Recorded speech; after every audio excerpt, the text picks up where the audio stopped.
¿Qué tal? ¿Cómo están? Este domingo vamos a volver a abrir la Biblia en el capítulo 15 del Evangelio de Lucas para leer nuevamente lo que leímos el domingo pasado, la parábola del Hijo Pródigo. También dijo: un hombre tenía 2 hijos, y el menor de ellos dijo a su padre: Padre, dame la parte de los bienes que me corresponde, y le repartió los bienes.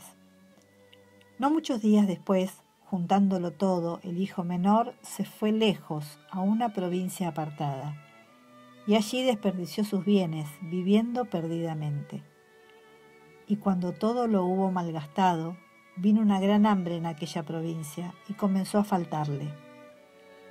Y fue y se arrimó a uno de los ciudadanos de aquella tierra, el cual le envió a su hacienda para que apacentase cerdos.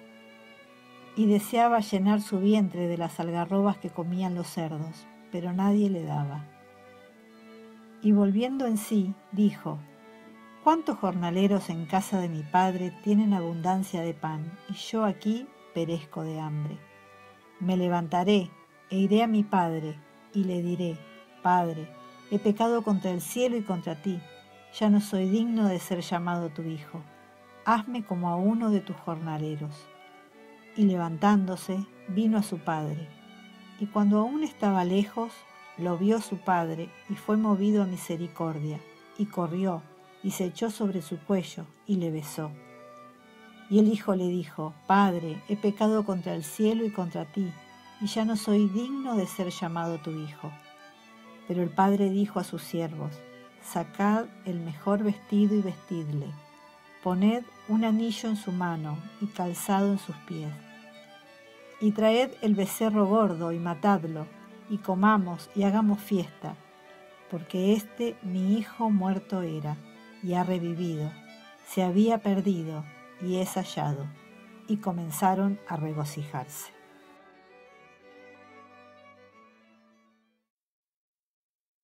La parábola que nosotros acabamos de leer, dijimos el domingo pasado que habla de la relación entre el Padre y el Hijo para ejemplificar lo que es la relación entre Dios y el hombre.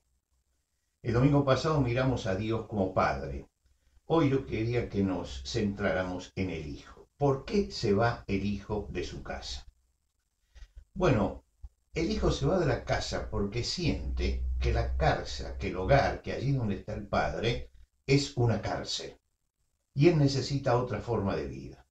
Que son muy rígidos la autoridad del Padre y los mandamientos del Padre. Que los mandatos paternos, aun esos mandatos que se hacen en silencio, ¿no? Esos mandatos eran para él demasiado pesados. Y hay que romper estos barrotes. Pero es interesante que en esa ruptura de barrotes se van produciendo algunas cosas que van cambiando en su vida. Y lo primero que aparece es su alienación de la realidad. Es un alienado, salió de la realidad. ¿Y dónde se ve esto? Ya en la primera frase. Padre, dame la parte de los bienes que me corresponde.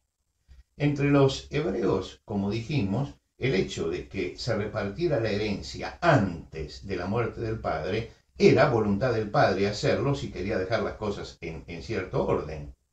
Pero no era autoridad del hijo exigirle esto al padre. Y acá es el primer paso donde él se aliena de la realidad, sale de la realidad y comienza a vivir en un mundo ficticio donde él tiene absoluta autoridad. Y el padre lo deja hacer. Lo primero es la alienación. Lo segundo es el desarraigo, es decir, se fue lejos. Quiere salir de la presencia del Padre, quiere salir de la mirada del Padre, quiere salir de los mandatos del Padre, quiere romper los barrotes de la prisión en la que estuvo hasta este momento para vivir una libertad absoluta. Se desarraiga totalmente. Y en ese desarraigo abandona no solamente la casa del padre, sino que abandona el pueblo, la familia, los amigos, todo. Va a empezar una vida nueva. ¿Por qué? Porque él dice, yo salgo de una casa y voy a un paraíso maravilloso. No se da cuenta que ese paraíso al que él quiere ir es algo así como Disneylandia, es un paraíso artificial. Pero él se va, ¿por qué? Porque está alienado, ya no ve la realidad, se desarraiga y comienza a hacer esto. La tercera cosa es el despilfarro. Despilfarra todo lo que tiene.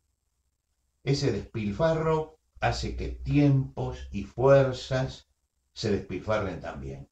Muchas veces nosotros centramos la palabra despilfarro, es decir, malgastar algo, pensando únicamente en lo material. Pero no es solamente lo material.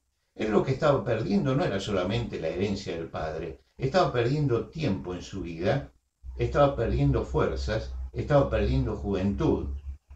Todo esto lo estaba perdiendo. Él no se daba cuenta que el despilfarro que él hacía y que le daba ese goce pasajero que moría después de nacer, porque era un gozo totalmente efímero, estaba haciendo que se desgastaran muchas cosas en su propia vida.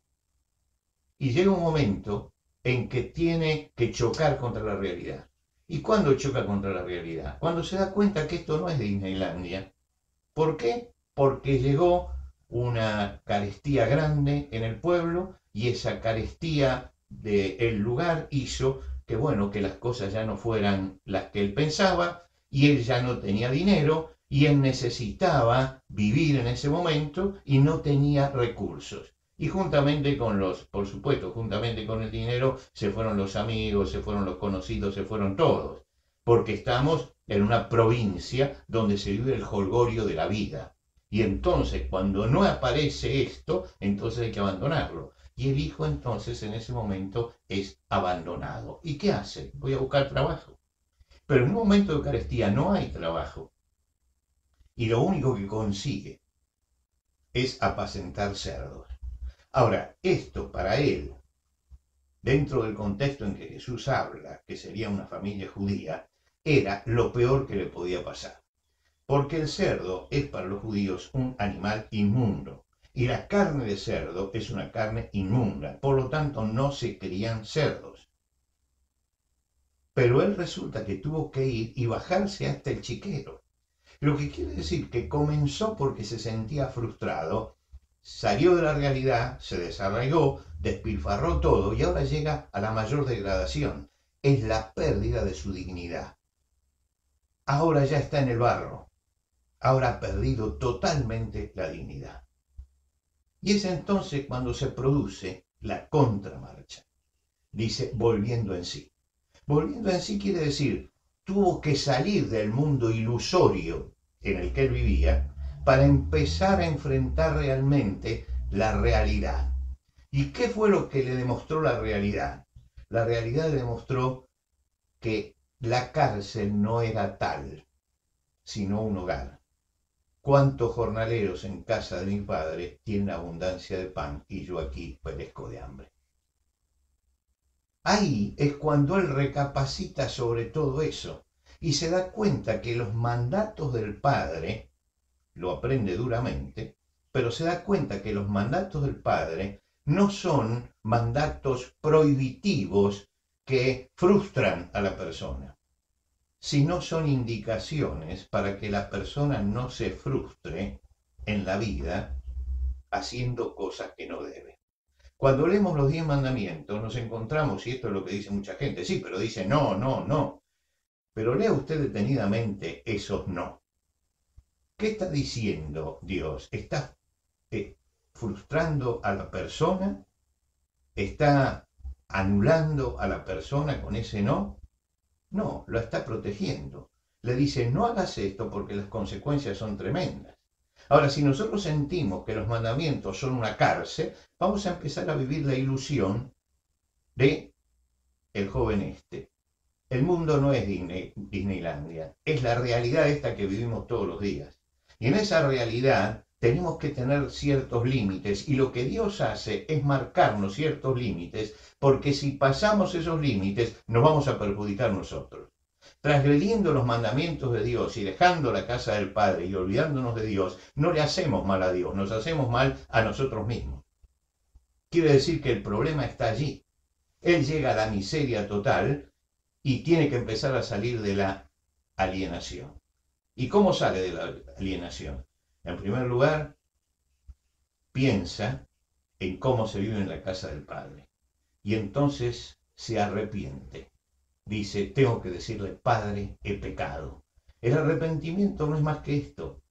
Es decir, es admitir que uno se ha equivocado el rumbo. Es admitir esto, es cambiar la forma de pensar. Él tuvo una forma de pensar fuera de la realidad y ahora llega a la realidad. Y dice, no, lo que yo hice está mal.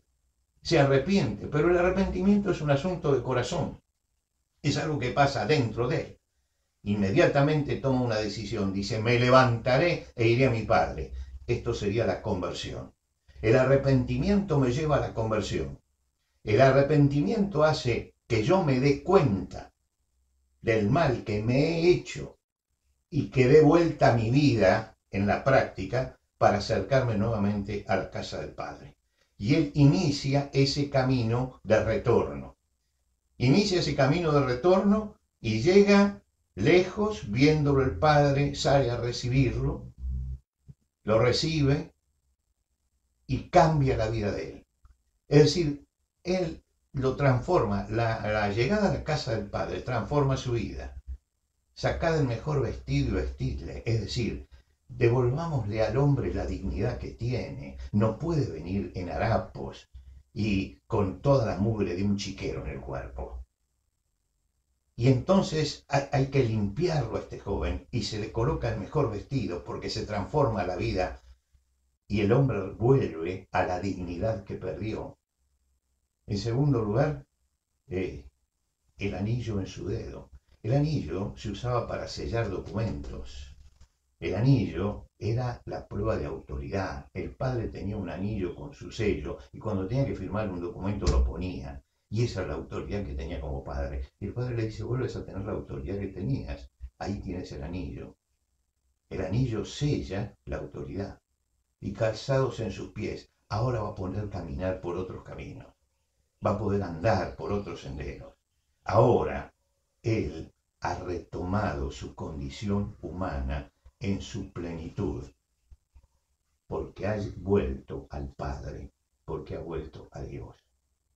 Si usted se fija, en la primera parte, el Señor Jesucristo relata los efectos del pecado, la alienación, el desarraigo, el despilfarro, la degradación. Y en la segunda parte de la parábola se muestra la gracia de Dios. La gracia de Dios que nos recibe, nos devuelve nuestra dignidad, nos devuelve nuestra autoridad y orienta nuestros pasos en nuestra vida. Volvemos a la alegría y volvemos al gozo, porque la parábola termina diciendo, comenzaron a regocijarse. Esta parte de la parábola termina con el regocijo. Del pecado a recibir la gracia y el amor de Dios, de la muerte a la vida. Este es un camino que tenemos que hacer y que tenemos que hacerlo cuanto antes, porque la gracia de Dios nos está esperando y porque no podemos vivir siempre con temor a la muerte y necesitamos encontrarnos con el Señor de la vida. Que Dios le bendiga.